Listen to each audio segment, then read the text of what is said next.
Bun găsit la o nouă ediție din Adevărul Live. Sunt Antoaneta Banu și astăzi avem o ediție specială pentru că vă propun să intrăm în culisele Vodafone, în culisele industriei de telecom din România.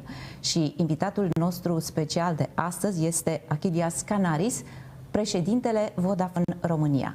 Welcome to Adevărul Live. Welcome in our studio. It's a very great pleasure to having here. Thank you very much for having me. Thank you. Mr. Kanaris, first of all, I want to tell us how healthy is Romania's telecom industry? Not very healthy is the answer. Not only in Romania, across Europe. Unfortunately, the telecom companies have not been doing well over the last decade. But Romania is an extreme example of this for a simple reason. The revenues of the sector have been going down, so profitability is declining, and the investment requirements have been going up. So when your revenue goes down and your investment goes up, at some point there comes a point where you cannot continue to cope. So we are not in a good position. However, I'm optimistic that with the right interventions, both at Europe as well at Romanian level, the sector will find, let's say, a new path of growth. Optimistic, yes, it's a must. Absolutely. Okay, how do you explain the fact that none of Romania's telecoms companies are making a profit? As I said, it's a consequence of extreme competition, which reduces the revenues of the industry, and unfortunately, even in an inflationary environment where all the prices are increasing, salaries are increasing. The world is in inflation, let's say, mode today. We see a continuous erosion of our revenues. So that's the reason why most of the operators in Romania are not profitable. And this is why the return on investment, as we say, so how much am I getting for every euro I spend in the sector in Romania, is negative, meaning that companies that are investing in Romania at this point in time, the cost of investing is higher than actually the profit that we get. I have a special question for you. Sure. Telecom Romania want to exit the Romanian market. Is there any question of Vodafone leaving Romania? No, not at this point. There is no question. Vodafone continues to support the business in Romania. Vodafone continues to invest more than 200 million euro every year to improve the infrastructure of the business and to improve digital innovation in the country. We are a lot more than just a connectivity business. We are a technology business, so we have a lot of innovation coming from us. And the plan for us is to continue investing, continue being in Romania. Vodafone bought UPC, one of the biggest deals made in modern Romania. How complicated was the merger, and what were the benefits? It was a complicated merger because, always when you try to marry two different worlds, it's, a marriage has difficulties. Yes. Let's put it this way. Always. So it takes time. As in a marriage, people need to understand each other and respect each other. So it took us time to come together as one company, one culture, one product portfolio, one brand. But now this exercise is done. What is the benefit? The telecommunication market is increasingly converging, as we call it. What is convergence? The principle that the customer buys all the connectivity needs from a single provider. We see that more and more in Romania. So customers are buying fixed line television as well as mobile services from one player, and we are enjoying the benefits, if you like, of being a company that is able to offer everything now. What is the appetite of the business community for convergent services and the digitization offered by Vodafone Business? Very high. Although I have to say, and this is something that we've been talking with other technology CEOs for a while now, it is high but lower than other European countries. So there is an interest for medium and large enterprises to digitalize and buy, if you like, all the services that we offer. But unfortunately, we don't see the same demand on the small businesses in Romania. And the problem is that digital education is the biggest problem. Yes. So people are not aware what technology has to offer in improving the business conditions, if you like, and making businesses more effective, more efficient, more better to compete, better able to compete. So we have a lot of education to do as technology companies to convince our customers to come and ask for more of those services. How much investment is being made today in exciting infrastructure versus investment in real 5G? As I said, overall our investment envelope is close to 200 million per year. Not a lot is invested on 5G at this point in time. Two reasons. Number one, apart from a very specific set of use cases in the business segment, there is no real big consumer demand for 5G services. Actually, you know, if you have a pretty good 4G network, most of the use cases of today, like watching a video, making a video call, is pretty much covered by 4G. The second is that, going back to your first question about how healthy the sector is, because the sector is not at its best at this point in time, operators are reluctant to invest ahead of demand generation, which is what happened in 4G. When we invested in 4G, we did, you know, the smartphones as we know them today did not exist. So, but we invested ahead of the demand, and then the demand came. Now we're a little bit more cautious, and this is not only in Romania, it is happening across Europe. But as I said, Romania is an extreme case. So in terms of 5G penetration, the so-called real 5G, we are among the lowest in Europe. I know other countries in Europe seem more advanced in 5G deployment. What is Romania missing? I mean, what should the authorities to do encourage companies to invest more? They should encourage companies to invest more. You said it yourself. I mean, it is about creating the climate, the stability, intervening when they need to intervene to improve the economics of the sector. And I'll give you a very simple example, which is in our sector. We pay every year a lot of money for so-called spectrum. Spectrum is the frequencies we use basically to transmit our services. If you look at how much we pay versus the economic fundamentals of the country, Romania continues to be one of the most expensive markets in Europe to own frequencies. The government had taken a courageous stance last year to reduce somewhat the price that we pay for spectrum. But in order to give us the incentive to invest significantly more and really charge ahead, let's say, with 5G, this is something that we need to revisit together with the government. So they have a lot of power to improve the economics of the sector. And if there is a will, there's a way, as we say. So we are looking forward to this dialogue so that we can improve the economics and we can invest aggressively on 5G. Today, Vodafone is a convergent services company. Do you face difficulties in finding staff? Absolutely, especially because, as I said, beyond connectivity, we are more and more a technology business. So we have a lot of software engineers, for example, a lot of solution architects, which is specializations that you would not expect in the old era for telecoms companies to have.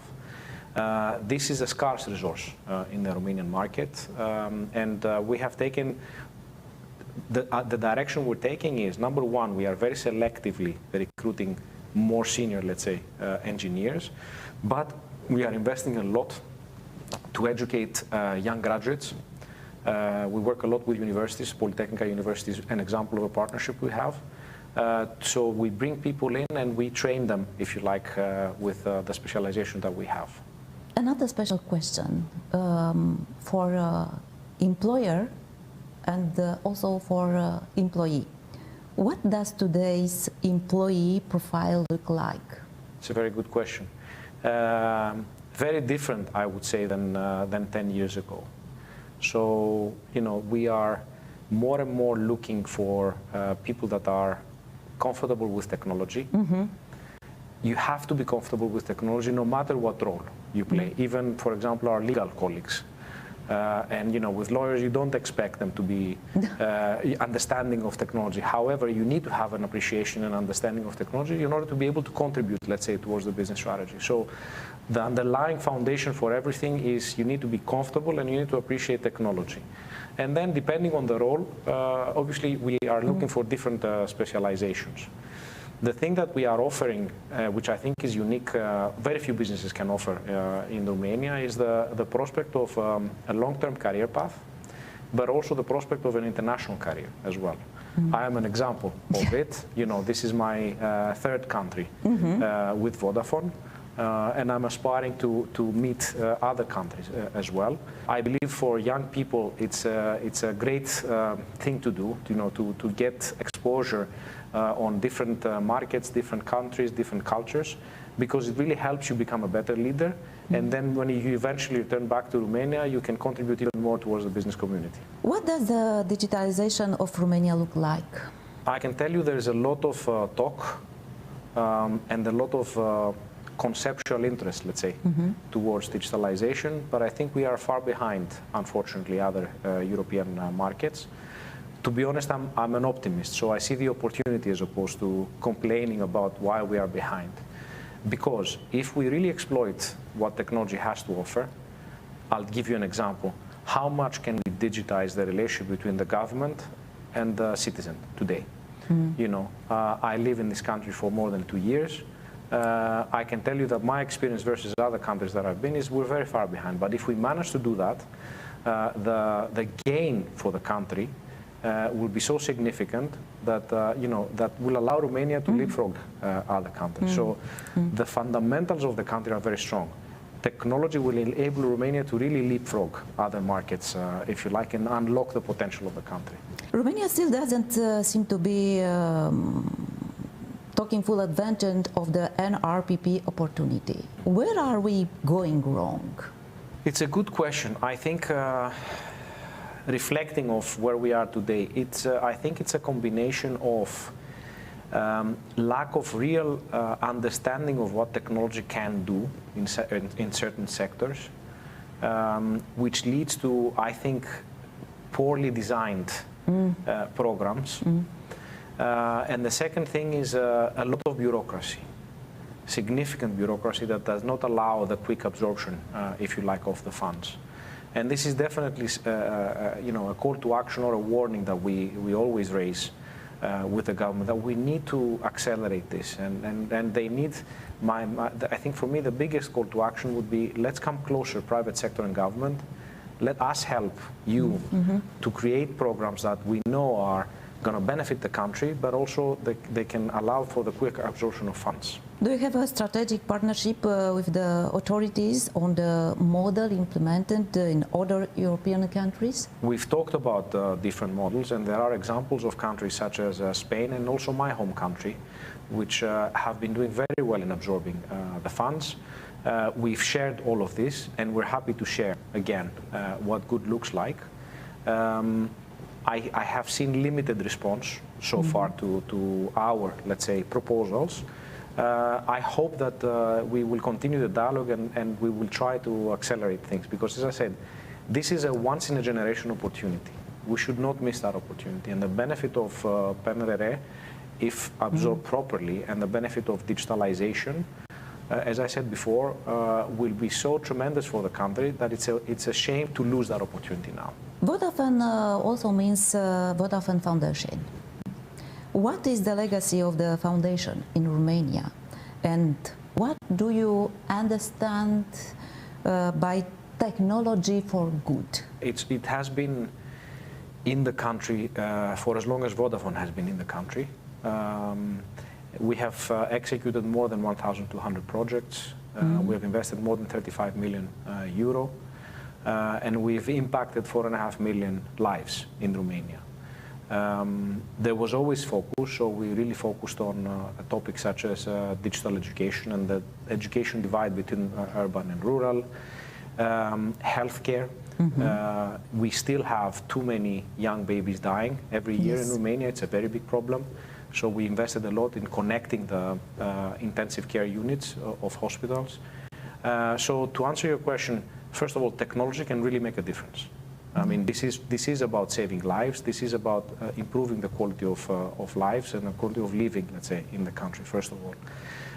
Second, I think the impact of the foundation is a lot bigger than the money we've invested. Of course, 35 million euros is an impressive amount, but actually the consequences of this investment in the number of lives that we have saved over the years is significantly more, as you can imagine.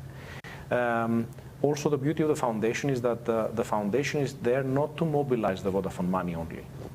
It's a not-for-profit organization. We use our network of customers to promote what the foundation is doing, and we are actually mobilizing all of our partners, and we work together to do this. So I'm really proud of what the team and the foundation has done, and I can tell you that we will continue, we will intensify the work of the foundation. Well, 2024 is near. What are your three main priorities for next year? First and foremost, let's take the 5G jump. So I think 24 will be a year where you will see the 5G, let's say, generation of networks come to life in Romania, and this is a priority for us. The second thing is the materialization of digital services, especially on the business sector. There are a significant number of very important projects that we are putting in motion, let's say, in partnership with the government, on especially as part of PNRR. And third and foremost for me, let's keep improving the quality of lives, both for our colleagues as well as the society, through things such as what we're doing with the foundation. Thank you very much. It was a very good pleasure to meet you, and we have a special edition. I wish you a very good new year, and I'm waiting for you here for the next edition of Adevărul Live. Thank you very much for having me. I look forward to coming again. Thank you. Thank you. Thank you a lot. Vă mulțumesc și vouă pentru încă o ediție din Adevărul Live. A fost o ediție specială. Ascultați-o, reascultați-o, pentru că este un univers fascinant pe care l-ați putut accesa astăzi. Sunt Antoaneta Banu, ne vedem curând, toate cele bune!